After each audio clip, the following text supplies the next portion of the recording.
Hi, I'm Andrea, founder of Sleep Story Therapy. In today's episode of Sleepwise, we will take a look at the challenges of sleeping in the Metacrisis. Why is it so hard to sleep well? Shouldn't it be easy if it's a biological process? This is the question I'm often asked by my clients. If we look at sleep as being a process only, then yes, we should all be able to sleep well because it is indeed a biological process that we all benefit from. It involves a series of stages and cycles that our body and brain go through to restore and rejuvenate. There are different phases, such as light sleep, deep sleep, and REM sleep, each one with a specific function like physical repair, memory consolidation, and emotional processing. Over the past century, the development of new technologies has enabled researchers to uncover the mysteries of what happens while we are asleep. This is what I like to call the obvious part of sleep, the biological part, sleep in itself, the facts, the science. As rational human beings, we like to understand how sleep works and see evidence. That's why nowadays we use smart devices to monitor our sleep. But hear this out.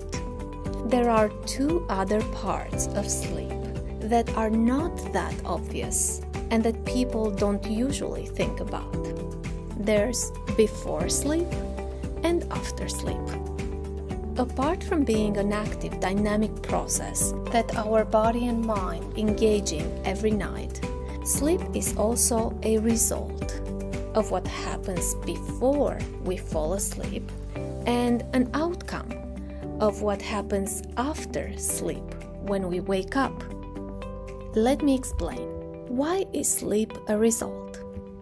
Because everything that happens from the moment we wake up, everything we do in our everyday life, and every decision and action we take will determine our ability to fall asleep and stay asleep.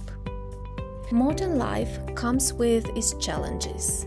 Increased stress from work, finances, and social pressures can severely impact sleep quality. The pervasive use of screens, especially before bedtime, can disrupt sleep patterns due to blue light exposure and overstimulation.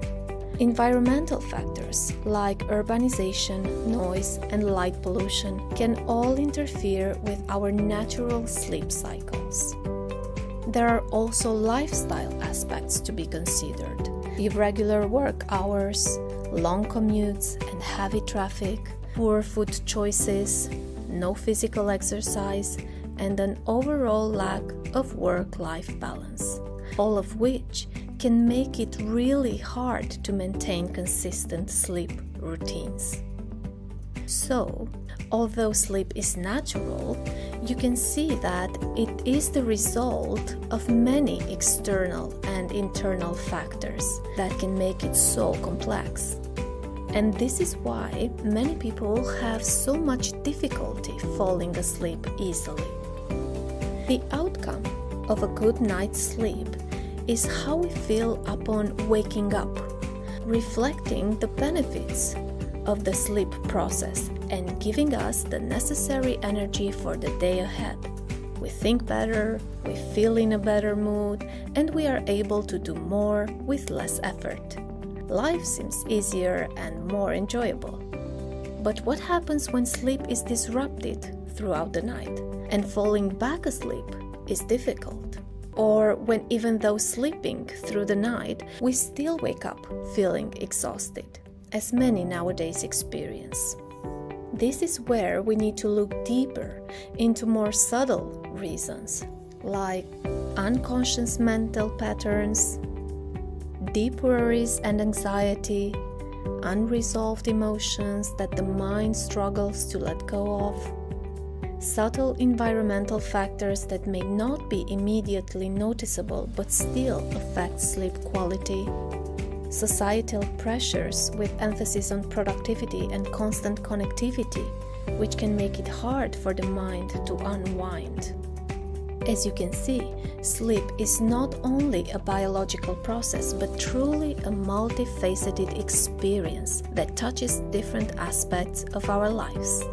When there are various factors responsible for a certain outcome, such as lack of sleep, and these factors are interconnected, impacting or amplifying each other, creating a more challenging situation, we are talking about a metacrisis. Sleep difficulties are indeed a significant concern in today's world. Roughly 1 in 3 adults worldwide have insomnia symptoms. Addressing sleep challenges in this metacrisis requires a holistic approach that considers all of the interconnected factors above. Learning what good sleep hygiene is, working on ways to reduce stress, and building self-care resources are all key elements of my sleep story therapy for restful and restorative sleep. To summarize, from my perspective, sleeping well at night shouldn't be hard at all. Just like everything in life, if you put the right pieces in place, things will work. Your sleep is not damaged forever. It can be fixed, and it can get better. I know this because I have been through this myself. Sleep is now my best friend, and it helps me have a joyful and fulfilled life. Reflecting on your inner self and your own sleep needs, contrary to what others or society might want you to do, is an act of courage these days. I hope you're one of the brave ones, so you can sleep well in the metacrisis. I can't wait for you to join me on this journey to making your sleep truly restorative and peaceful. I left a free gift for you to get started on creating your blissful sleep.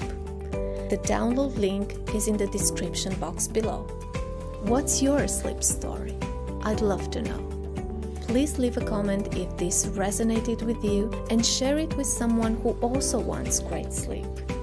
Thank you for listening. Until next time.